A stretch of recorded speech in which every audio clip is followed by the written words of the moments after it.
My question is for Ambassador Sales. Our nation is experiencing a record number of illegal aliens attempting to cross our southwest border, including special interest aliens and known suspected terrorists. Do you believe the Iranian regime or its proxies could utilize their relationships with Mexican cartels to exploit the vulnerabilities at our southwest border to commit nefarious acts here in the homeland?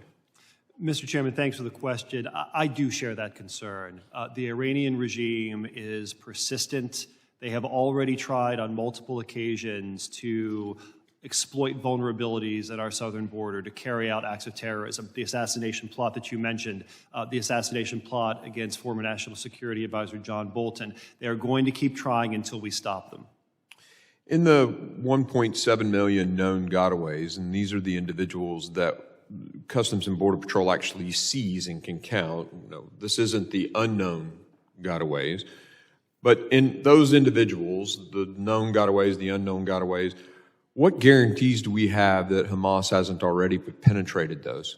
I don't think we have any guarantees, Mr. Chairman, and I think we have to assume the worst. We know that Iranian-linked terrorists have been found in the United States. I mentioned Hezbollah, 128 Hezbollah operatives arrested over the years by the FBI. Within that population of however many millions or hundreds of thousands of known gotaways, we should not assume that they are all perfectly clean. Take a minute, if you don't mind, and just can you explain the relationship between the Iranian regime and the drug cartels? I think one of the modus operandi that the regime is most closely associated with is hiding behind proxies. They hide behind terror proxies in the Middle East, such as Hezbollah, such as Iraqi militias that are currently launching attacks on Americans, as Mr. Greenway pointed out. But it's not just terror proxies. They also hide behind organized crime and get them to do their dirty work. As Ms. Alinejad pointed out, it was an Eastern European criminal syndicate that was involved in the attempted assassination of her. Mexican drug cartels or suspected Mexican drug cartels involved in the assassination plots against John Bolton and against the Saudi ambassador. So it's highly consistent with Iranian tradecraft to use these sorts of proxies and hide behind them.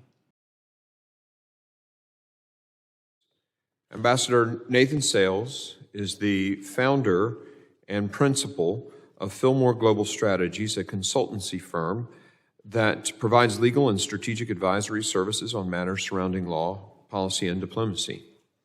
He is also a non-resident fellow at the Atlantic Council, a member of the advisory board at the Vandenberg Coalition, and a senior advisor at the Sufan Group.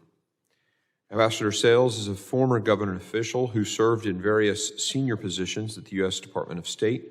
He was the coordinator for counterterrorism and special envoy to the Global Coalition to defeat ISIS, in charge for leading and coordinating U.S. efforts to counter terrorism and violent extremism worldwide. He also served as the acting Undersecretary for the Civilian Security, Democracy, and Human Rights, managing 9 bureaus and offices that advance U.S. interests on issues such as human rights, rule of law, conflict prevention, and countering transnational threats. Prior to joining the State Department, Ambassador Sales was a tenured law professor at Syracuse University College of Law, where he taught and wrote on national security law, counterterrorism law, constitutional law, and administrative law. He also worked as a lawyer at Kirkland & Ellis and as a Deputy Assistant Secretary for Policy at the Department of Homeland Security.